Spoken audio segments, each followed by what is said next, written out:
mine is 202, and you're on the record. I'll get you sworn in, sir, if you'll raise your hand. Do you swear the testimony you're about to give will be the truth, the whole truth, and nothing but the truth, so help you God? Yes, I do. Thank you. Would you tell the judge your name, please? Sure. My name is Albert Elias. And what's your current employment? I work for the city of Tucson. And what's your title? I'm an assistant city manager. And let me just give a little background. How long have you worked for the city of Tucson? Since 1984, I believe 30 plus years. And what could you give me a little kind of a skeleton list of what your job's been with the city? Well, I've worked in a number of different departments. I've worked in the city manager's office, and before that, housing and community development. Before that, urban planning and design. Before that, transportation. Before that, budget. And before that, the planning department. What's your educational background? I have a degree from the University of Arizona in public administration.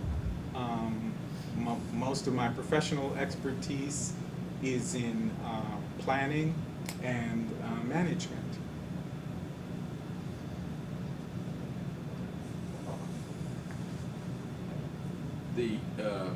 We have marked as in an exhibit an organizational chart. Where would you be? What This box is- are you in? You want to give the number? Is this exhibit 1 from Camila's deposition? Yes. Okay. So at this point in time, in fiscal year 13, I was responsible for these areas. Let me ask you, when was fiscal year 13? When does that start? I believe it would start July 1 of 13 and go on to June 30th of 14. How about in January 1 of 2013? What was your assignment? January of 13. I believe it was. This is correct. Okay, so where it says assistant city manager operations, then you. You know, take it back. That's not correct, because I was not responsible for annexation, and I was responsible for real estate. And I was responsible for housing and community development. So this is a previous version.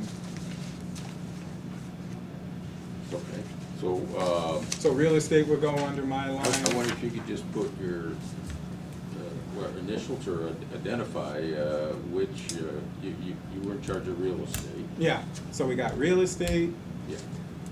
housing and community development, conservation, general services, environmental services, water, streetcar transportation. Housing community. Okay, that's housing and community development. Mm-hmm. Real estate. Mm-hmm. What else? Conservation, and then these conservation, general services, environmental services, water, streetcar transportation. Mm-hmm. Okay. So the one that's not on that list was annexation, but housing, community development, and real estate were under you. Correct. Okay. Thank you. When Well, there's another one that wasn't. I don't think conservation and sustainable development was included in this list. Or general Yeah, services. it should have been. I Okay. meant it to be, yes.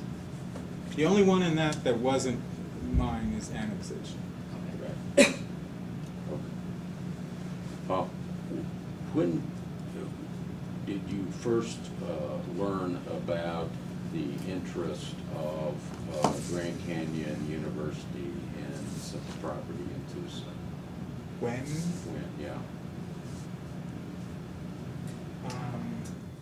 Prob- I'm also gonna ask you how, so Okay. if it would help you to do them in any order, you could do that. Well, I learned from Chris Casalemas that TRIO was working with local jurisdictions regarding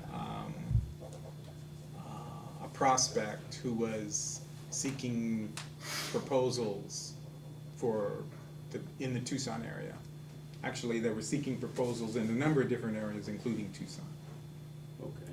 Project Study was, I believe, what they called it. That's what TRIO called it. So, at some point, did city manager ask you to be in charge of this project? I don't remember that. I do remember hearing about it from Chris Casalemas. Okay. There was a trial in July of 2013 where Richard Maranda testified on behalf of the city of Tucson. Or actually, I think I called him as a witness. Mm-hmm. And Richard Maranda testified that he had gone to a meeting at TRIO with the mayor, and that afterwards he had asked you to be in charge of this project. Okay. So let me back up. Were you at the meeting with TRIO initially with the mayor and Maranda? No. Okay. Did Maranda ask you to be in charge of the project? I do remember him, I do remember discussing it with him, and I do remember him saying, my role was related to the real estate aspect of it. Okay.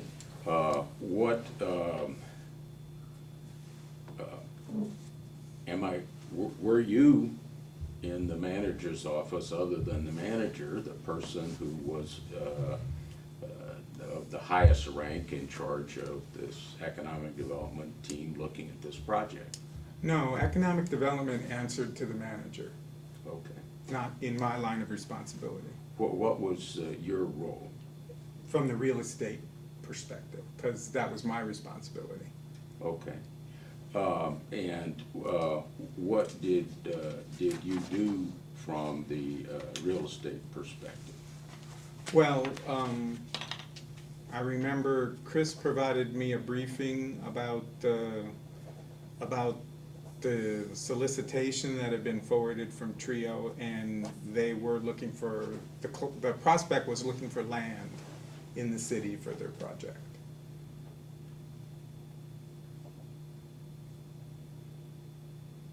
Okay, so this is what Chris told you. Mm-hmm.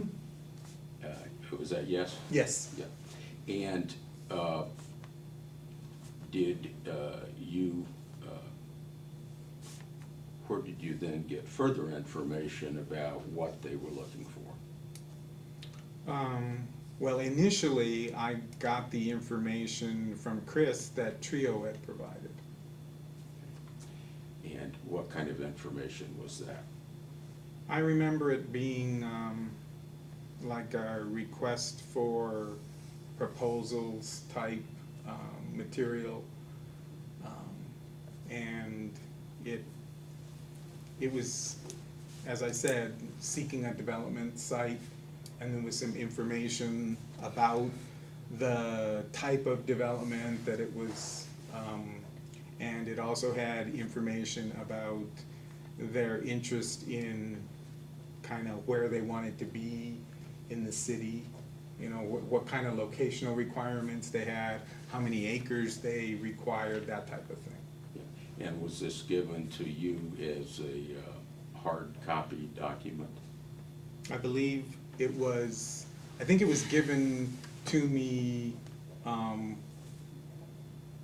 as an email that Chris had sent me. So do you think he gave you Grand Canyon University's request for a proposal in an email form? I think so.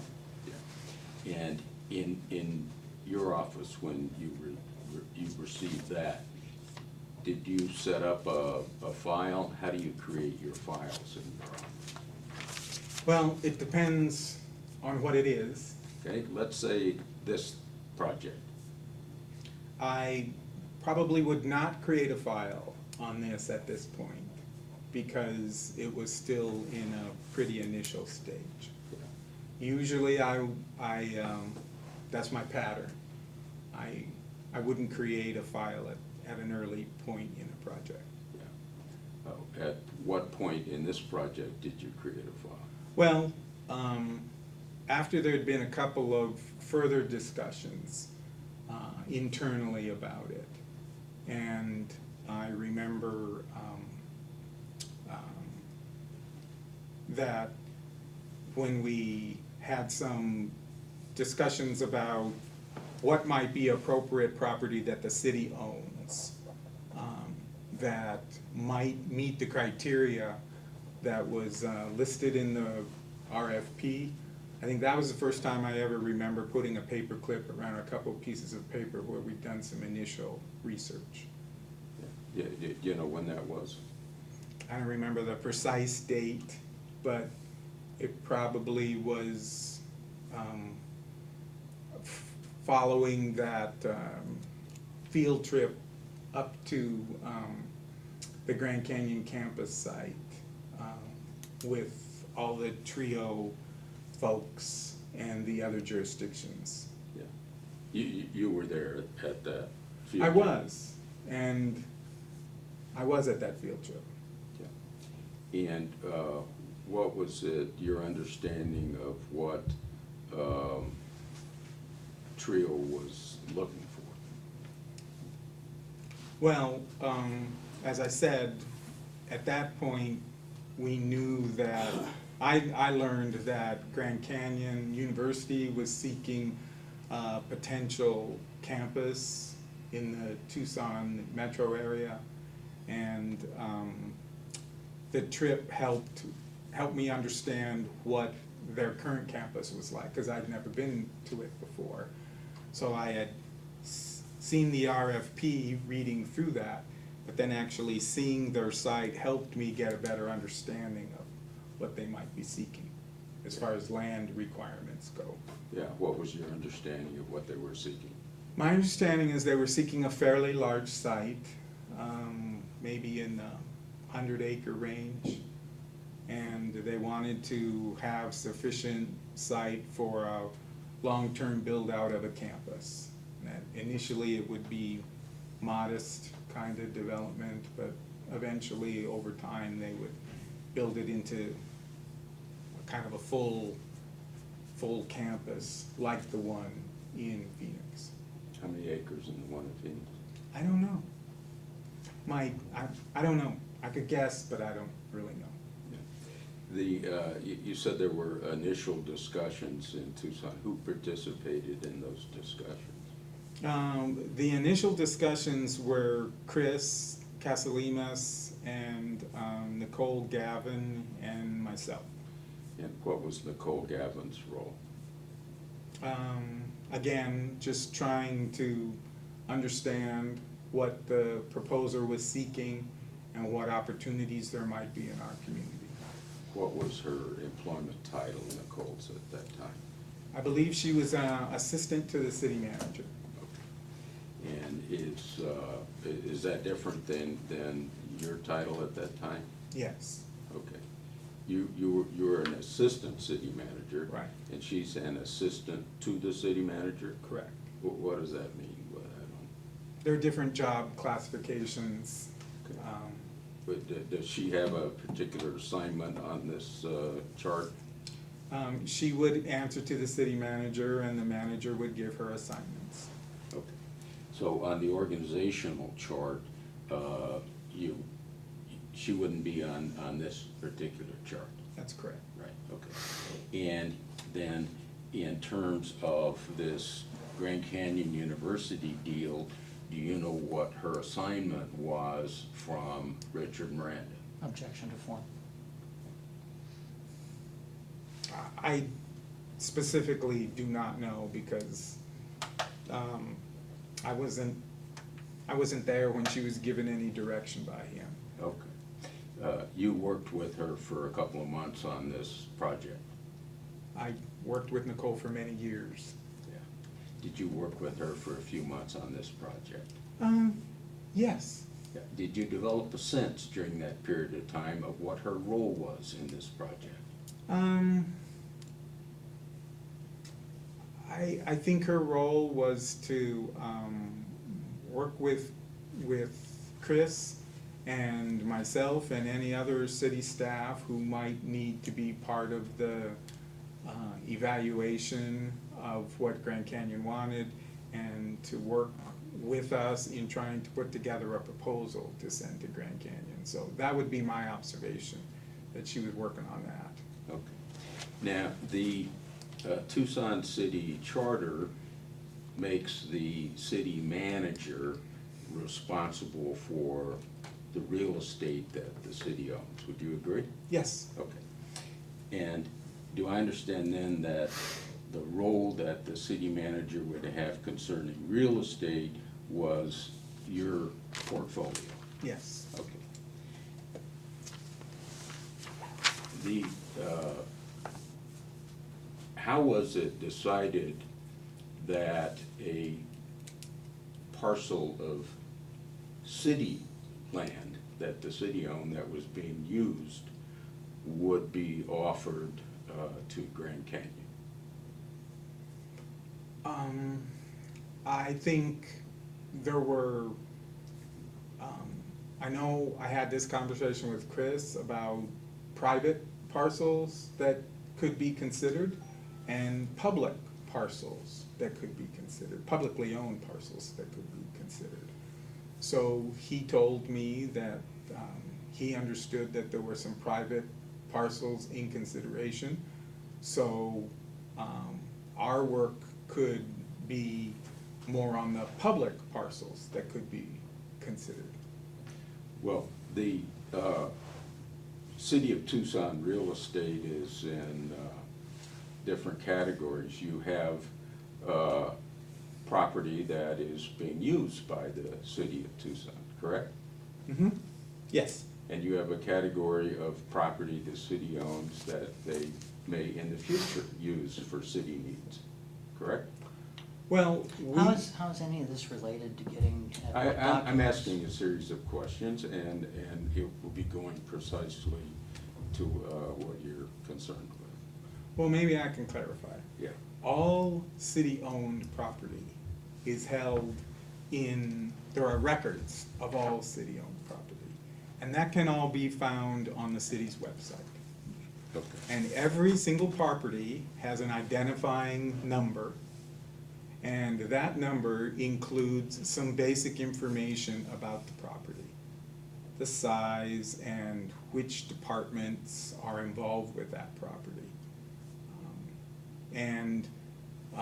Some of those properties are developed, some of them aren't developed, some of them have restrictions, some of them don't have restrictions, but every property has an identifying number, and that's kind of how you would begin the research, is look at that identifying number and research information available about that parcel. Okay, let me ask the questions, thank you.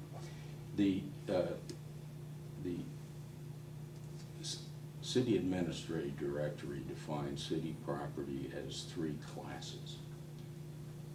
1, property currently in public use, correct? Yes. Number 2, property not in use but is held for future public needs, correct?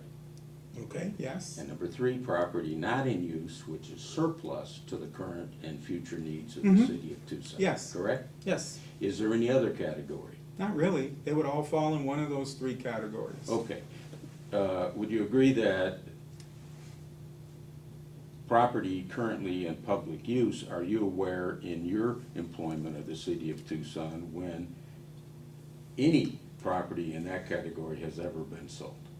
How has this got anything to do with documents? I'm We've been gonna- going down this road for probably a good 10 minutes. Yeah. You may want to do discovery on issues that have long since been decided, but that's not the purpose of this deposition. Okay. has property that is currently in public use ever been sold, to your knowledge, within the city of Tucson? I'm gonna instruct you not to answer unless we can get to something that has relation to the documents. Okay.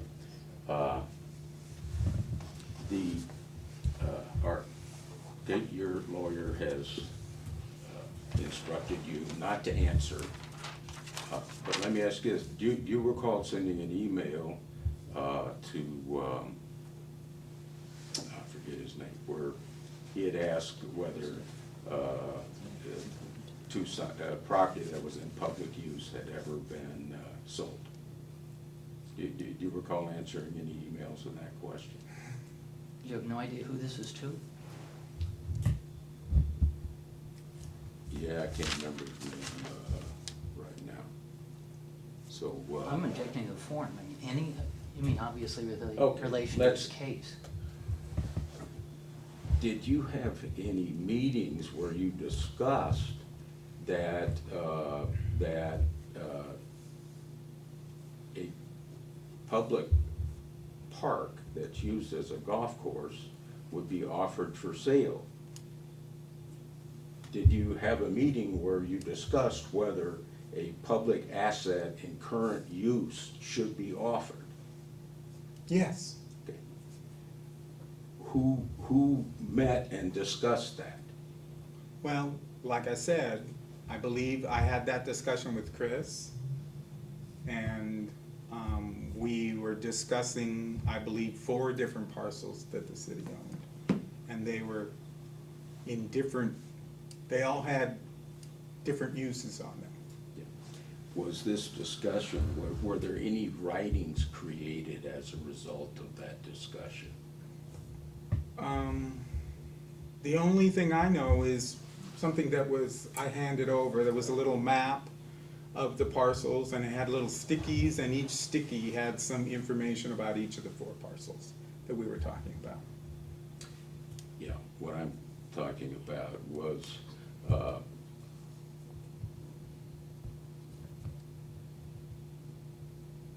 there any writing that relates to your discussions about whether a piece of city property in use could be offered for sale to a private company? I don't remember writing about that. Did you discuss this with the city manager? I do not remember discussing that with the city manager. Was there any discussion with the mayor and council concerning offering a city property that was in current use by the public for sale? I'm gonna object to these. You're asking, did he have any discussion with members of the mayor and council? Or does, I Sure. mean, if you're asking, was there any discussion with the mayor and council, that's way too broad, and he wouldn't have personal knowledge. Oh, look, Mike, I can frame the questions, and I may not frame them properly, but I would like you to just make objections according to the rule. Are you aware of any discussion with the mayor and council about whether a city property in current use should be offered for sale? The only discussions with the mayor and council was at the executive session. In what, May, second week of May? I don't remember the exact date, but there was only one executive session, as I recall. Okay.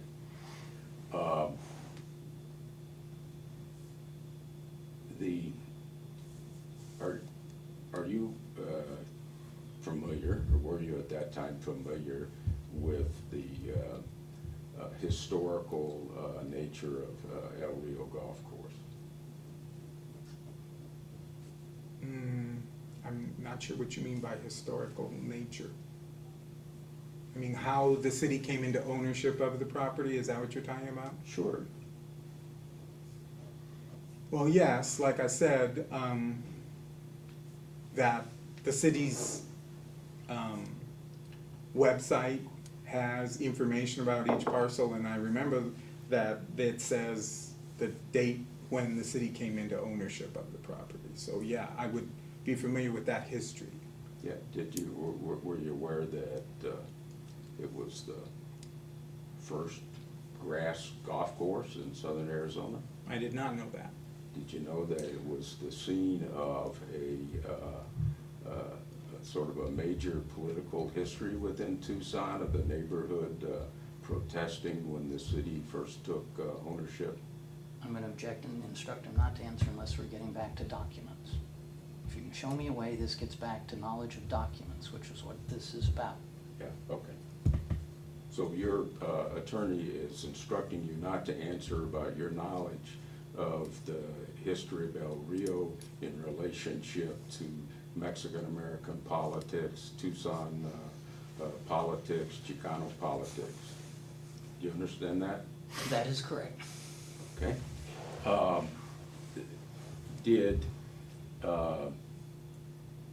Were you aware that there was a shortage of park land on the west side of Tucson? Yes, there's shortage of parkland through most of our community, including the west side, yes, I would agree with that. Okay. Were you aware that in the October of 2012, the mayor and council had directed city staff to look at the El Rio Park and Golf Course and see how changes could be made and how it perhaps could fit in with Joaquin Murrieta Park? Yes, I believe I recall that. Okay. Then, at the time that the city manager's staff was considering offering El Rio to a for-profit company, did the city do did any of the people that you supervise check with the Parks Department to determine what the status was of the studies relating to possible changes in the El Rio Golf Course area? Objection to form. If you understand it, you can answer. I guess if what you mean, did we check with the Parks Department, is that what you're asking? Or whoever, yeah, Parks Department, whoever appropriately was making that study. Yes, I believe the Parks Department was aware that we were looking at that parcel. Were they asked for information? I don't believe they were asked to provide any information. Okay.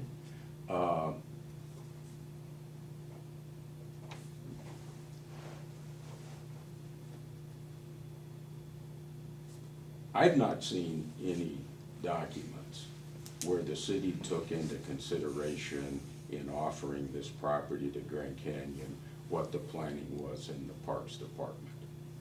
Are you aware of any documents related to Grand Canyon University that takes any of that into consideration? Am I aware if the plans for the use of the golf course, is that what you're talking about? For selling 100 acres to Grand Canyon University took into consideration the status of planning with what the city was looking at in terms of Joaquin Murrieta connecting with El Rio. I'm going to object to that and instruct him not to the answer to the extent that you departed from asking whether there were any documents. If you're going to ask if there are any documents, that's fine.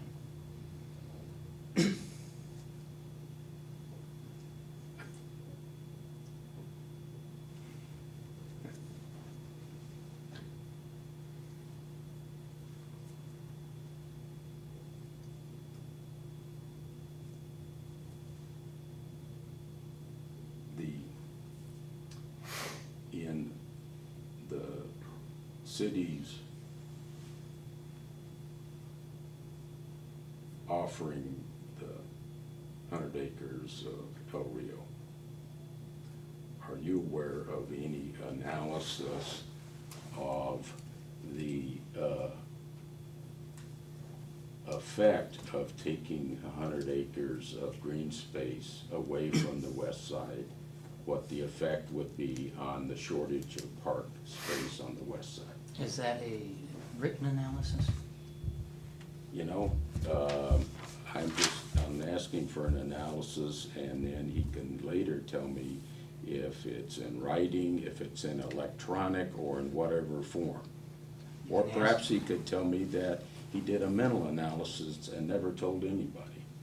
But I'm trying to find out what analysis, and that may help him in determining. And he can answer with respect to any document, whether it's electronic or written, of any analysis. I'm not aware of any written analysis that was done. Okay.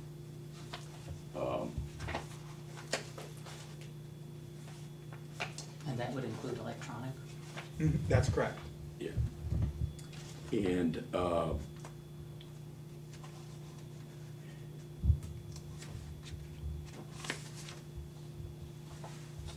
let me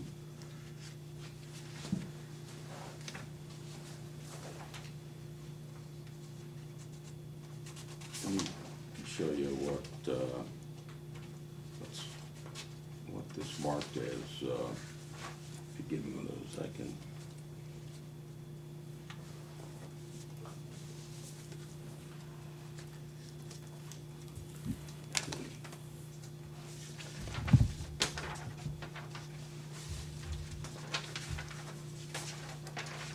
Mark this, Mike, as 12.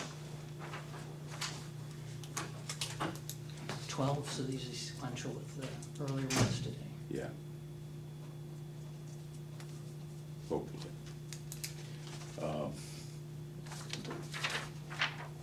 This thing refers to a project study strike team. Who was on that, and what's the strike team? I'm assuming the strike team were the people who TRIO was sending information to regarding this project study. This was printed on February 14th from your computer? Correct. How was it that this was printed on February 14th? Why'd you do that?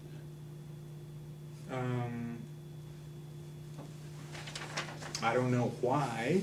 I think it was because this project study was the project that Chris informed me about related to the RFP that Grand Canyon had submitted, and that they were looking for property in the Tucson region. Did you have a secretary at the time? What's her name? My secretary at that time, I believe it was Janet Wittenbreaker.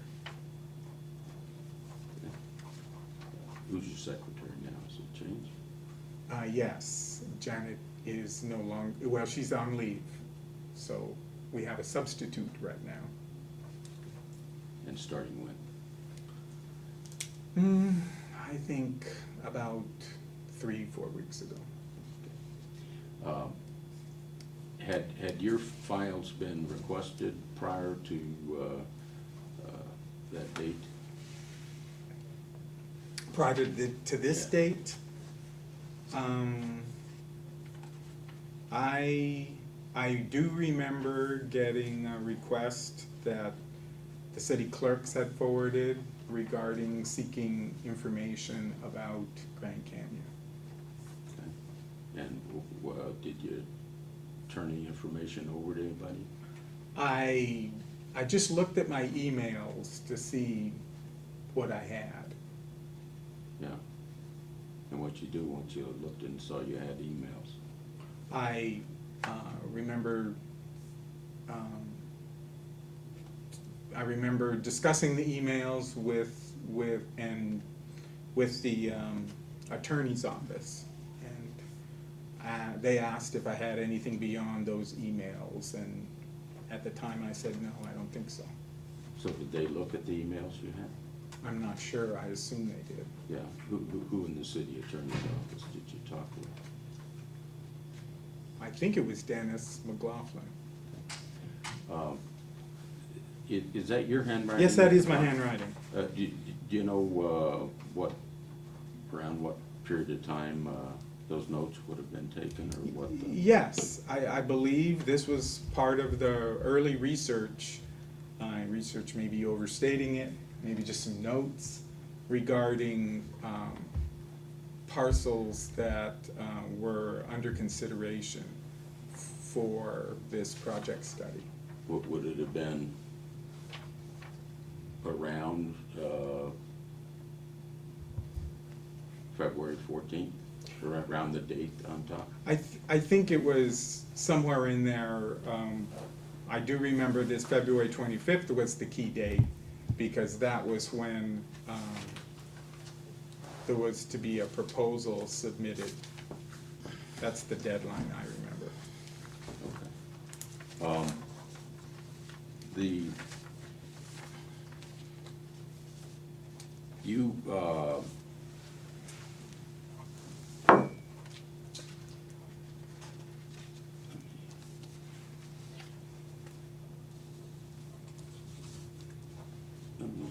Mark,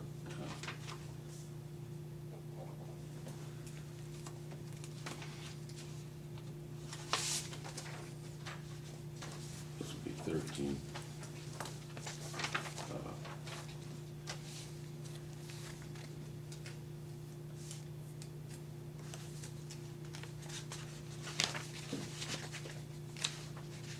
We should be at 13. Marked as 13. Do you recall, you've seen this document, I take it? Yes, I believe so.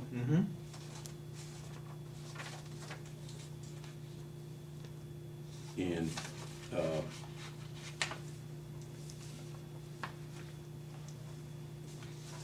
what role did you play in the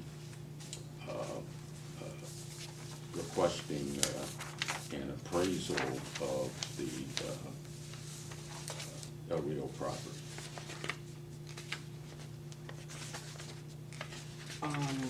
I believe that I concurred with the real estate staff to prepare appraisal. Can't get it out. Prepare an appraisal. There you go. Well,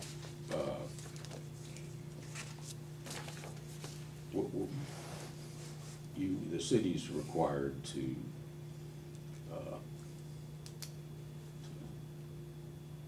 conduct, have a market value appraisal, are they not?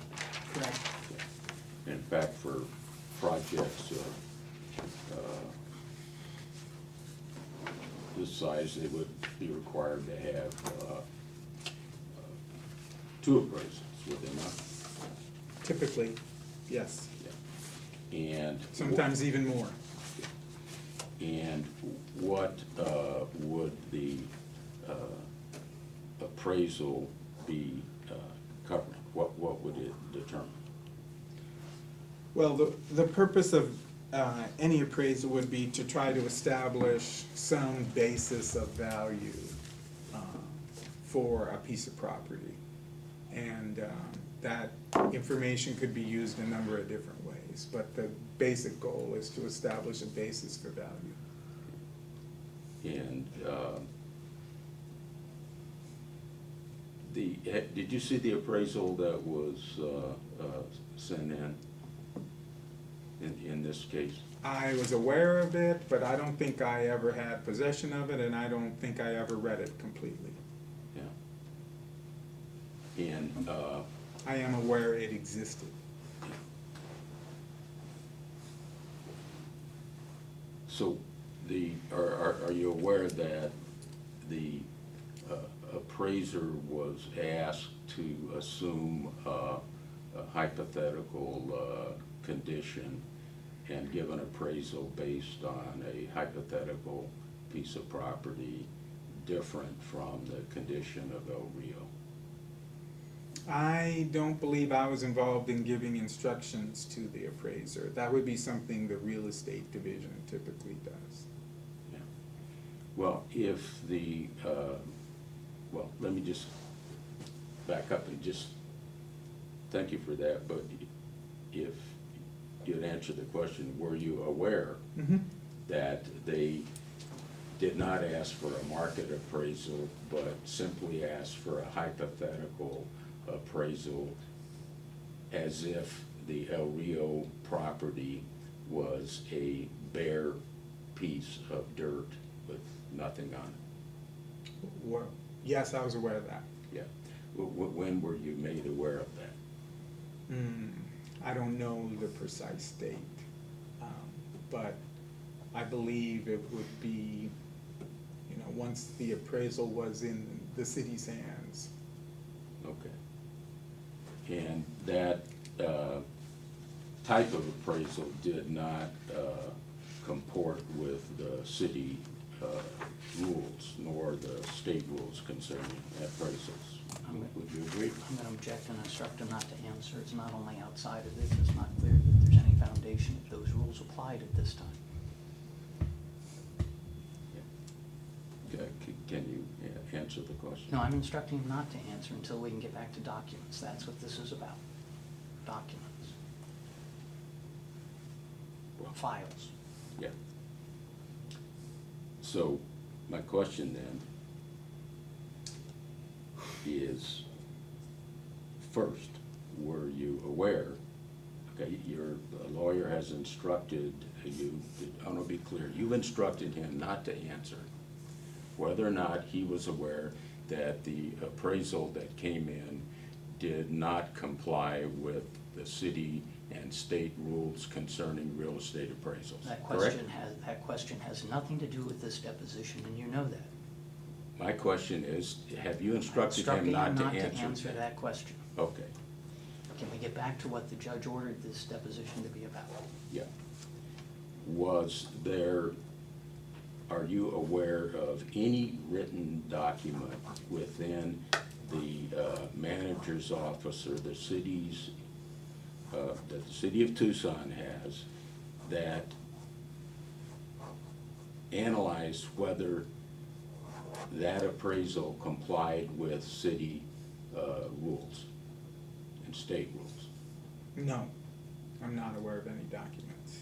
Was anyone authorized on behalf of the city of Tucson to order an appraisal that did not comply with the state and city rules concerning what should be in an appraisal?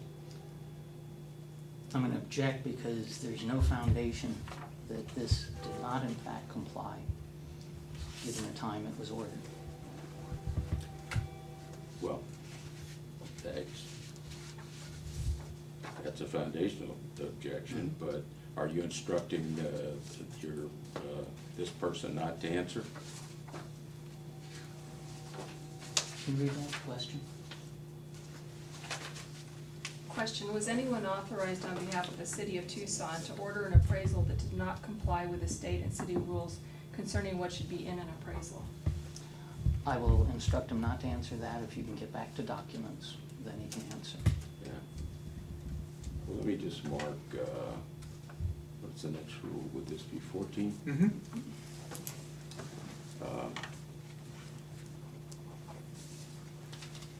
Is the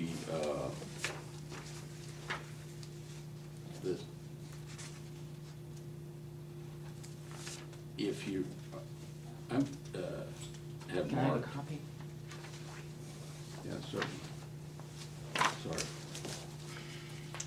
I've marked administrative directives, this one is 4.02-1, October 20, 1994. Was this administrative directive in force as far as you know, 2012? As far as I know, yes. Okay.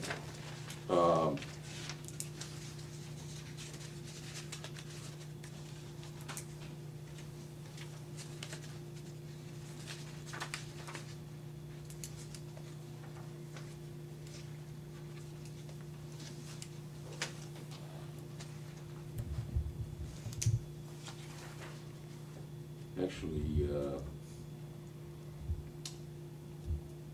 the last page of it, if you look at the very last, it says responsibility for review, the city manager, the deputy city manager shall review this directive in May of each year or as necessary. So since you were in charge of real estate, this would be the kind of thing you would need to review each May, correct? Yes. Okay. The, if you would look at Exhibit 13, Okay. that talks about the advantages of the El Rio site, correct? Yes. It had a number of advantages for, would you agree, for Grand Canyon University, that the city was going to some length to explain to Grand Canyon University of the location advantages, the mature vegetation, the available sewers, water. There are a number of advantages, are they not, to a developer to that site? Yes. It's a great location, isn't it? Yes, the site has a lot of different features. Okay. And the appraisal that the, appraisal, the document you got from the appraisers that gave a value to that property, a value range, did not discuss any of those items, advantages listed on number 13, correct? Well, like I said, I'm not sure without reviewing the appraisal document itself, you know, what precisely was discussed in the appraisal. Okay. So, are you aware of any City of Tucson record or document that could make this 15 will be what was received from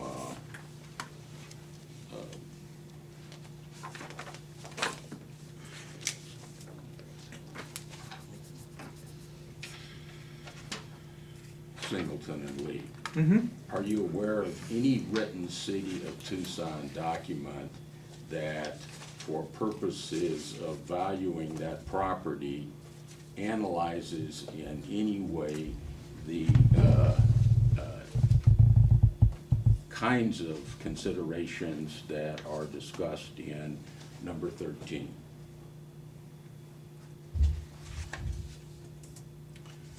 Well, I think the appraisal does acknowledge what the current use of the property is. And it states that the highest and best use of the subject property as if vacant is for future development with the mixed-use project. So that's what it says here. Okay. Of course, it wasn't vacant. Correct. Yeah. And the property, the city of Tucson had told at some point Grand Canyon University that for this particular parcel, the city would consider rezoning it for high density or also consider a planned area development. Objection is to foundation. Are you aware of that?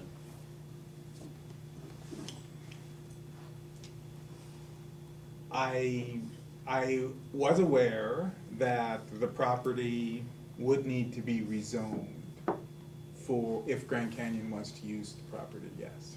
Yeah. And did the city have any, did you, city do any study or have any document that analyzed how many acres Grand Canyon University would need for their campus? The only information I had was the information from their request for proposal process, that they were looking for about 100 acres. 100 acres would be more than Central Business District of downtown Tucson, isn't it? Yeah, it's a fairly large site. So, but was there any document that you're aware of where the city of Tucson looked and says, how many acres will they be using, likely need for their campus, and how many acres will they be using for other development? I'm not aware of such a document. Was there, are you aware of any writing where the city of Tucson analyzed what the value of El Rio was to the residents of the city of Tucson? I'm not aware of any writing like that. So am I correct that the only writing that you're aware of that's in existence is the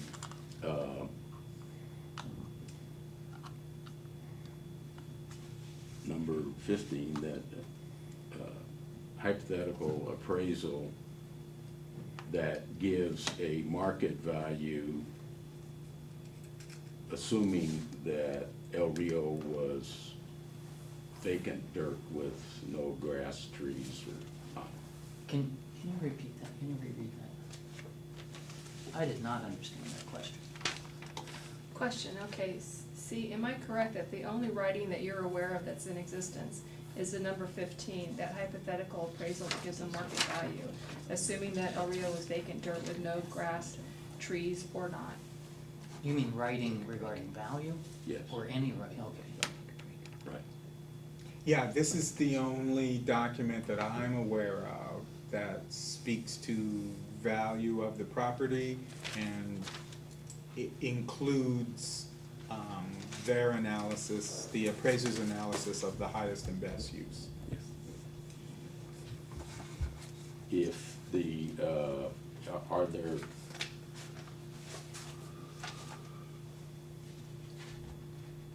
I've marked Exhibit 14, which is the administrative directives related to real property. Are there other writings that you're aware of that the city has that sets out the process the city should go through to appraise property prior to sale? Outside of this, no, I'm not aware of any other writings. Okay. Is in, when the city goes outside of those rules and uses a different process, is it necessary for staff to make a request to go outside of the normal process?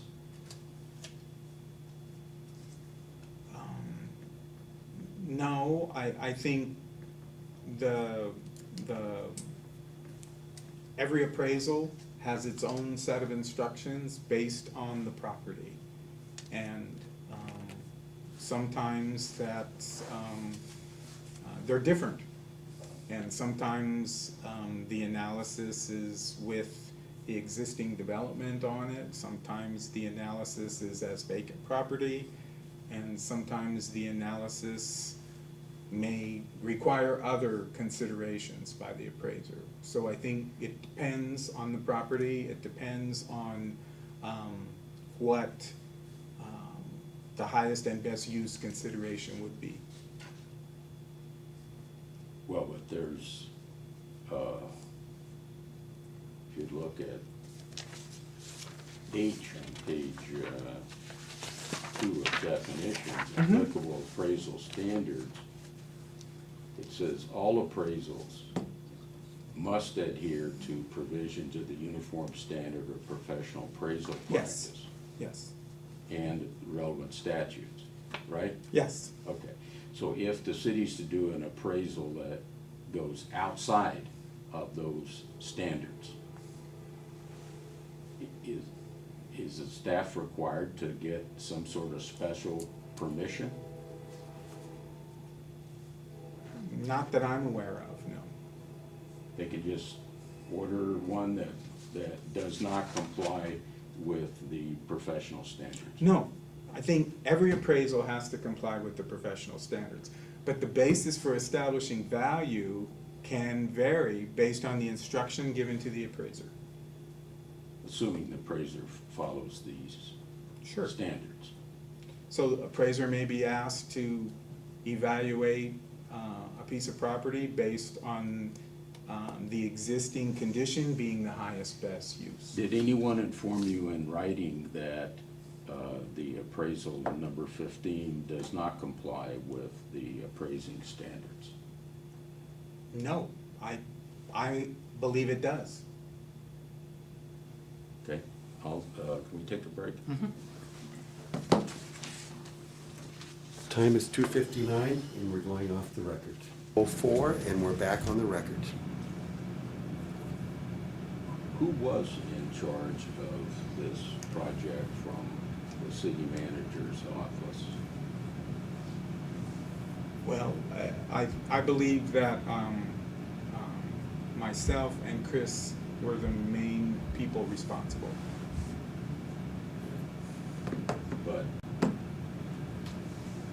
you were above him in the hierarchy, Correct. so were you the mainest guy responsible? I was, yes, one of the people who was responsible.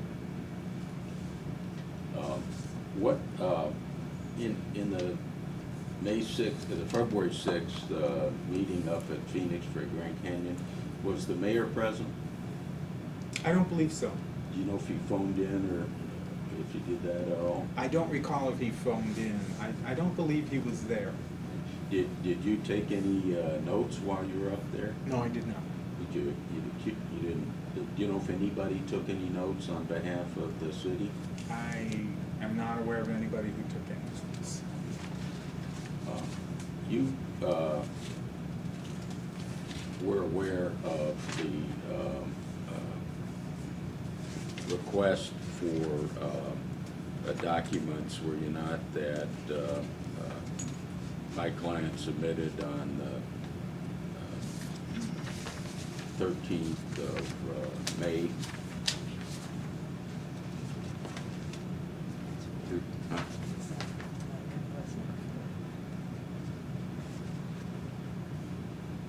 What? Is it number 4? It's at the end of that. I didn't mark the number. There's a, But that's, is that number 4? Because I didn't mark a number. Yes, yes, Okay. by my notes. Okay. yeah, my client Cecilia Cruz made a request for documents. Public record request. Mm-hmm. Were you aware of that at the time? I believe I did get a copy of this from the city clerk's office. And were you aware that just 3 days later, something like that, KYLD TV also asked for documents related to Grand Canyon University? It's exhibit 8. Yeah, can you show them the exhibit? Can I have mine back? you go.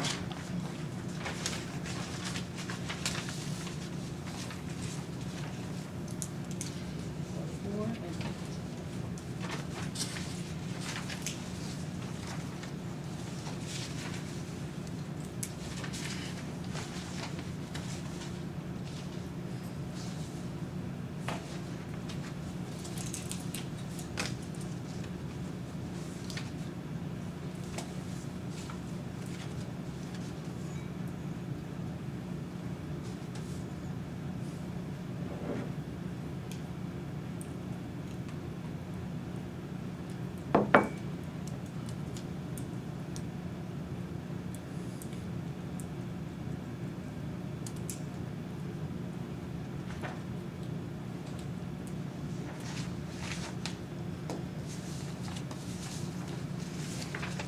Yes. Did anyone ask you for your records to provide these, those two, TV station and to Cecilia Cruz? Did anybody ask me explicitly? No, but I was aware of the request, so I reviewed my emails and, I knew those would be turned over. Yeah. What steps did you take to make sure they would be turned over? I checked to see is someone going through the email records to have those handed over. Who did you check with? Probably Nicole or Yvonne. So, And that's because normally that's where we would get these routed through them. normally, Yvonne and Nicole would accumulate the records and turn them over, Correct. including yours. Correct. Do you know if they did perform that normal function? They did it routinely, so I would assume they did, yes.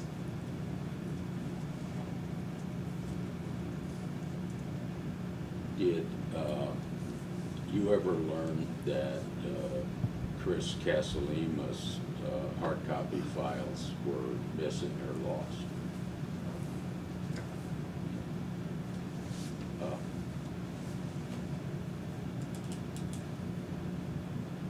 Are you aware that if there's a request or if there's a lawsuit relating to records that a legal hold is placed on the records? Are you familiar with that process? No.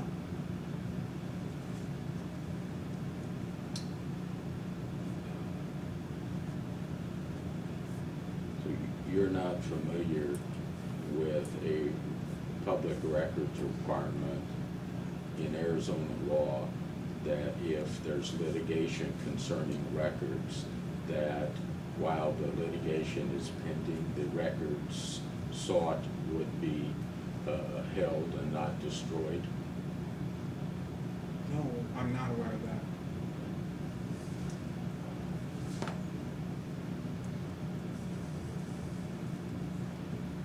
Are you aware of the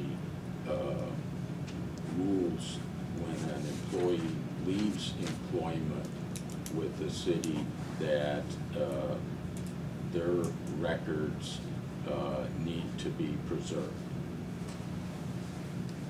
No, I'm not aware of that.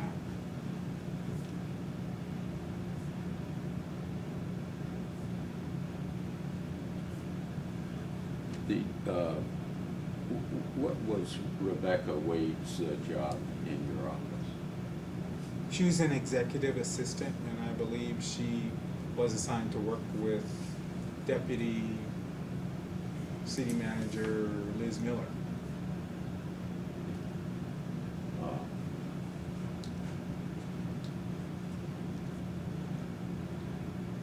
The so I had asked you about legal hold just ask you about when someone leaves employment. And you said you aren't familiar with those rules. In terms of the public records, are there special employees in your office whose job would be to know those rules and to make sure they're followed?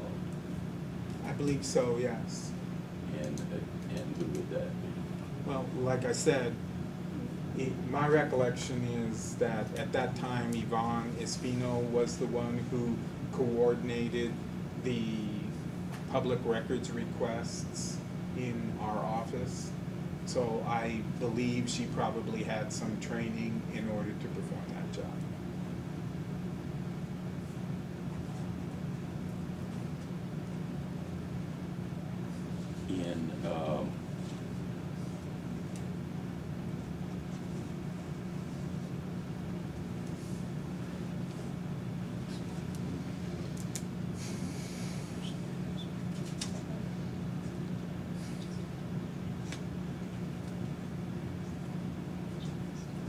In addition to emails, you had, I take it, certain hard copy documents related to Grand Canyon and El Rio in your files? I did. And when did you turn those over to comply with the public records request? It was sometime later when I did that. And I remember Dennis McLaughlin asking me, I'm instructing you not to discuss anything that was with the attorney-client. okay, But you can ask him what he did. Huh? You can ask him what he did, but not what he discussed with Dennis McLaughlin. Well, okay, what did you do? I turned over my hard copy file to him. And when did you do that? I don't remember the exact date, but it was sometime later than the time frame when the GCU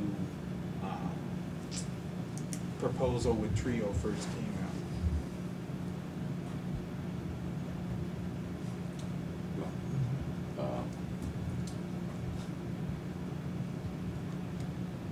In relationship to the public records requests in May of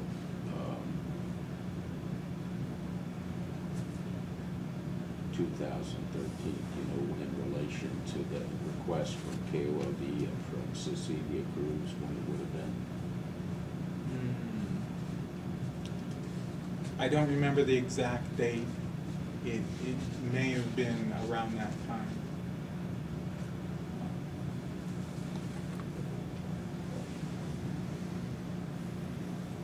Were you,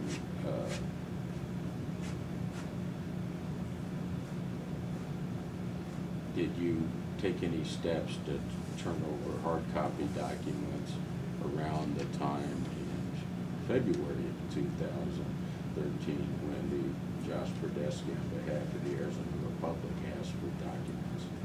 I don't believe I had any hard copies at that time. All I had was the emails.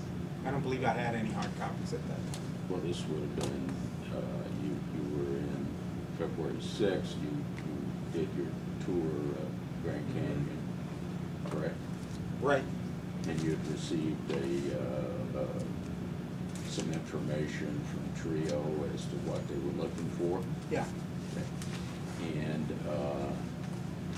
but you think you had no, by the 20th of February, that you had no hard copy Not that I can papers recall in at your that file? point, right. When I think you said then you think that you first turned over those hard copy files and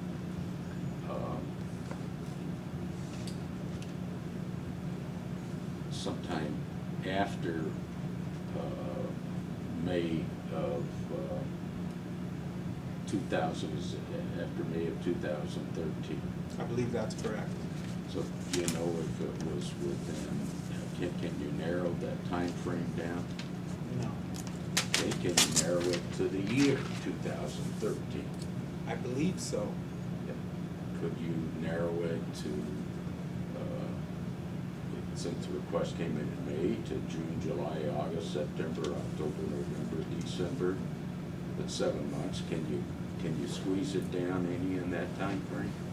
I mean, not off the top of my head, no. But I believe it was in that latter part of 2013, Yes. middle to latter part of 2013. When you had this conversation with Dennis McLaughlin, were you asking him for legal advice?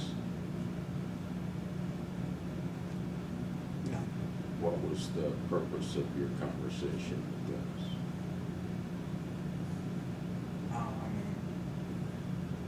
He was discussing with me. Not what he discussed, what Okay. your purpose was in talking to you. The purpose was to review the public records request. Okay. And by review it, what do you mean? But he was working on that at that time. By working on it, you mean he was accumulating the records? I believe so. Would what he was doing in accumulating the records, was that any different than what Yvonne did or the other employees in your office that accumulates the records? Objection, foundation.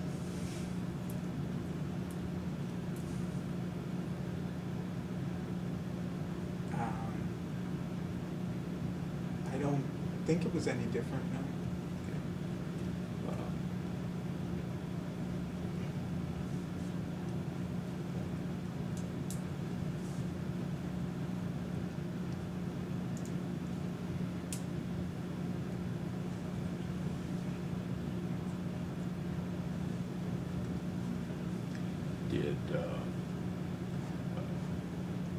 At that time, did you turn over emails and the hard copy documents that you had?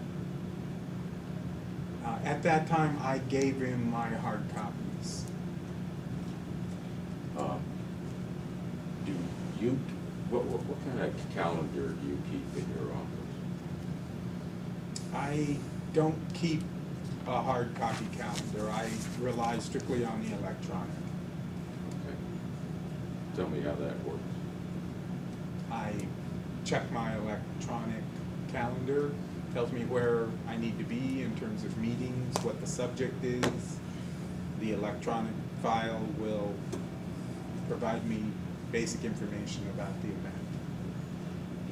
And have you turned over a copy of your electronic file? I believe so, yes. Meeting notices, that type of thing. Yeah. And was that also turned over to Mr. McLaughlin? I believe so, yes. And would that have been at the same time that you gave him the emails and hard copies? I believe so.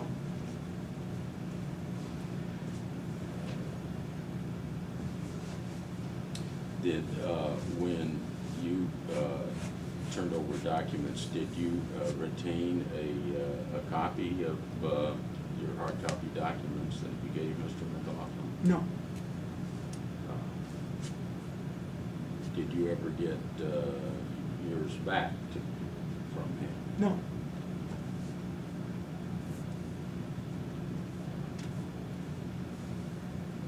What was Maricela Solis's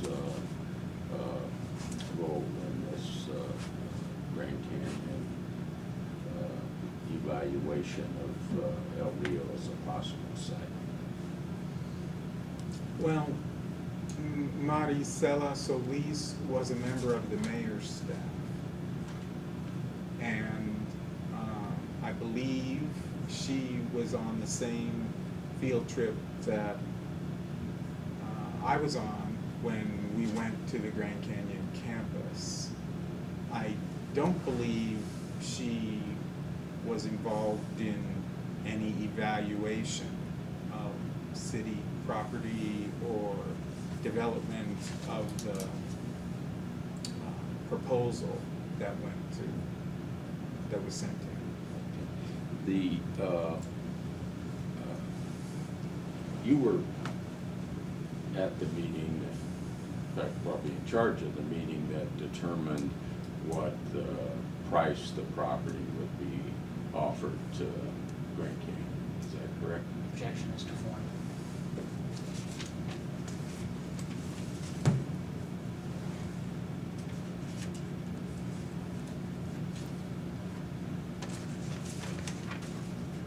Can you answer the question? Do you understand?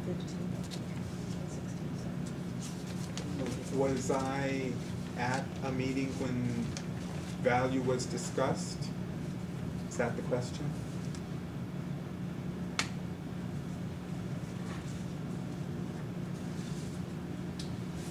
The question is, yes, the mayor's office only mailed a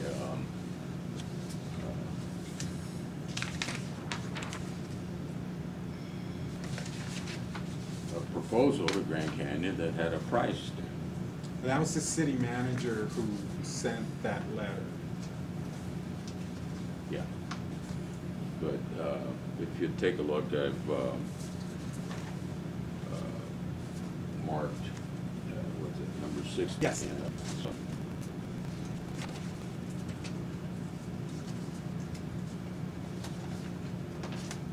17. Okay? And I don't know if that refreshes your recollection, but were you present at the meeting and to discuss how to price the site for Grand Canyon? Yes, I was at this meeting. And you were the ranking person at that meeting, correct? Well, Kelly Gottschalk and I are at the same rank, but yes. Okay. She was also at the meeting. The appraisers gave a range, did they not, of the value? Yes, I believe they did. Yeah. And the letter that was sent to Grand Canyon chose the bottom of that range.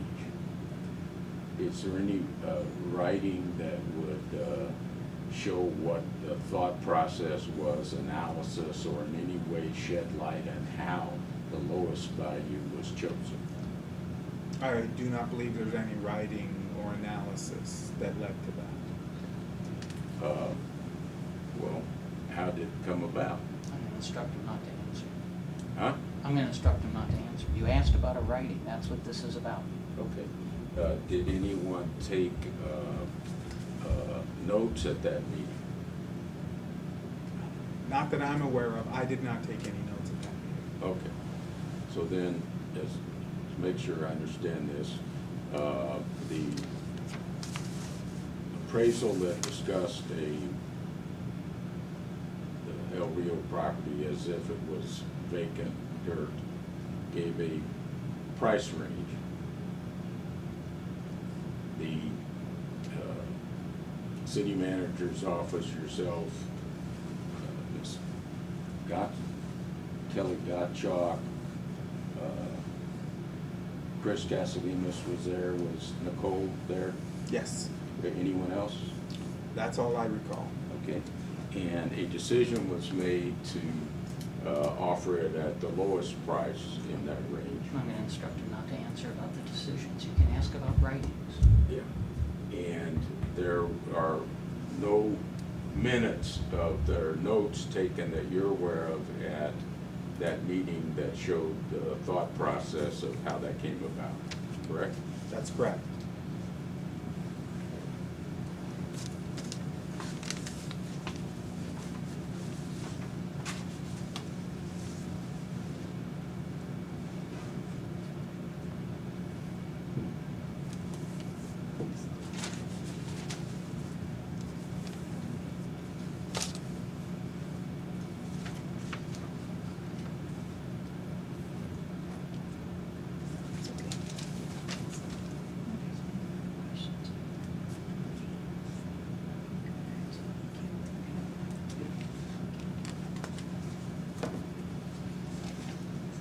approaching 90 minutes.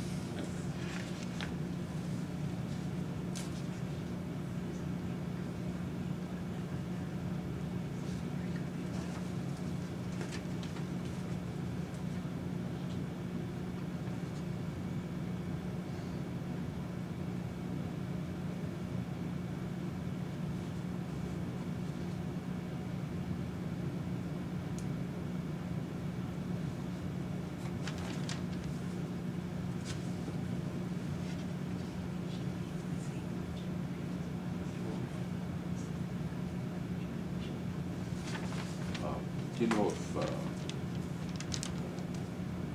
Mr. Maranda had a hard copy file on this project? I do not know that. I'm not aware of that. His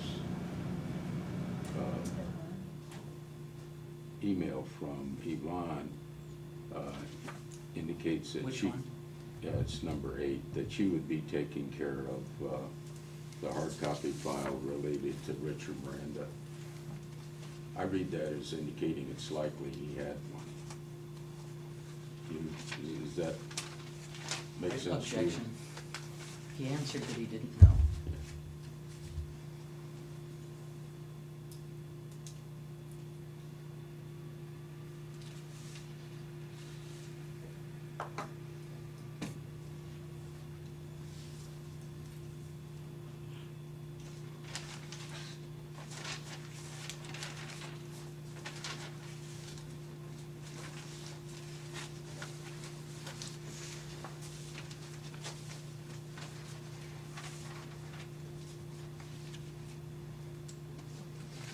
Does the City of Tucson Manager's Office have rules about keeping notes of discussions? Not that I'm aware of, no. As far as you know, you indicated that you use an electronic calendar. Is that common within your office? I can only speak for myself, but I assume others do that too. Well, you've been there awful long time to know whether others do that. Yeah. Objection. So when you would agree it's common within the office? Objection. You're instructed not to answer. Are you aware of anyone who uses just a paper calendar to keep track of all their meetings instead of electronically? I do not. Are you aware, you don't know of anyone that does it that way? I do not.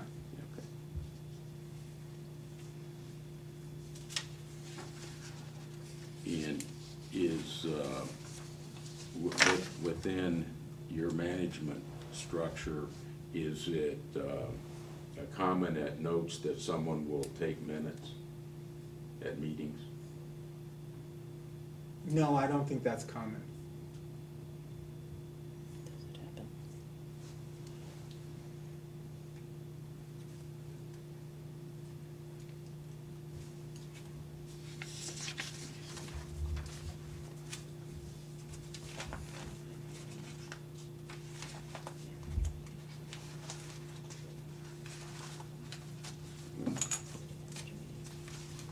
Is there an agenda for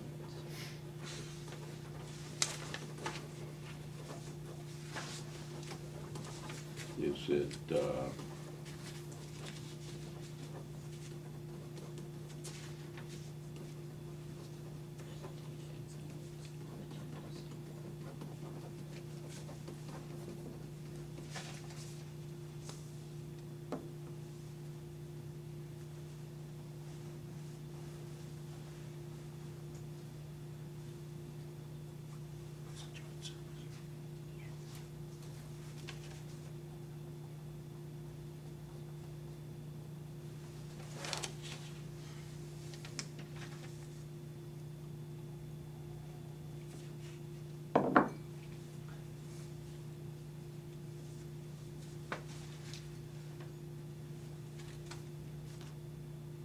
don't think I don't,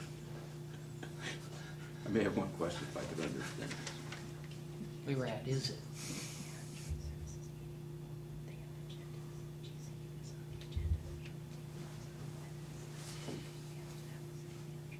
What's a joint service?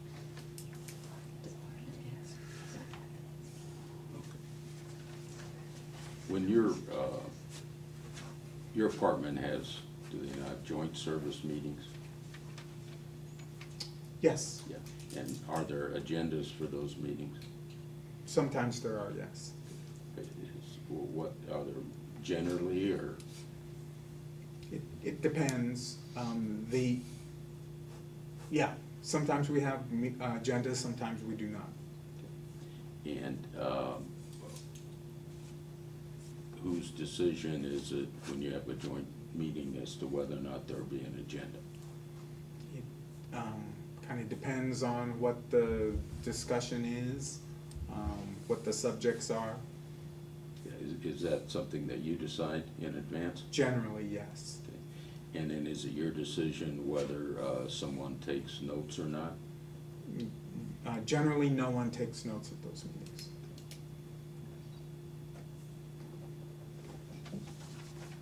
I think that's one. Huh? Mr. Elias, did you destroy any records pertaining to Grand Central University or El Rio? No, I did not. Can you describe the size of the file that you had on this project? It was pretty small. It's just a handful of papers. And why were there so few files on a project like this? Because the project didn't get very far. We only approached this at a fairly conceptual level. There was never any direction to move forward with a sales purchase or anything like that. If there was, that's typically where you would get drafts of an agreement that would be reviewed and revised over time. We never got to that point in this project. Very preliminary stages, and the project stopped. Nothing else? There was a letter sent to the Grand Canyon University with details about the number of years in a lease, the price, the cost, all those terms, correct? Yes. And does that comport with your terminology that this project was only at a conceptual level? That's correct. I consider that extremely conceptual. And I can elaborate. I mean, I'm used to reviewing sales, purchase, or lease agreements that are typically, 15 to 20 to 25 pages long.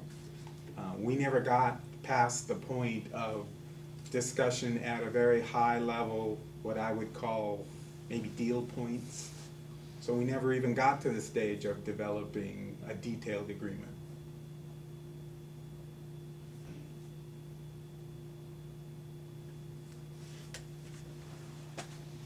Okay. Yeah. I'll let it go.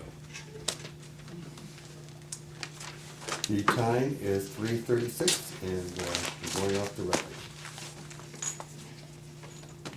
So which Elias clan do you come from?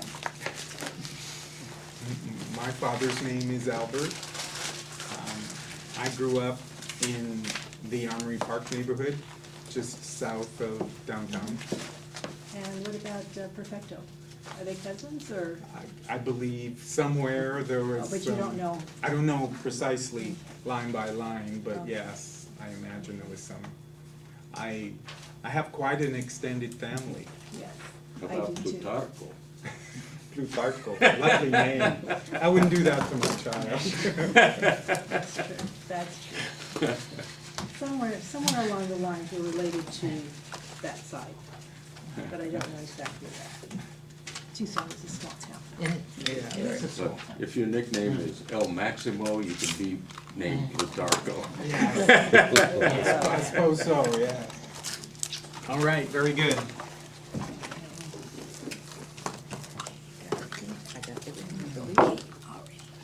Okay. Thanks for the water. Thanks for the water and the coffee, and good to see you, Ceci, as See you always. too, as always. Good to meet you. Good to see you. Bye-bye now. Thank you. Have a good day. Thank you. Thank you.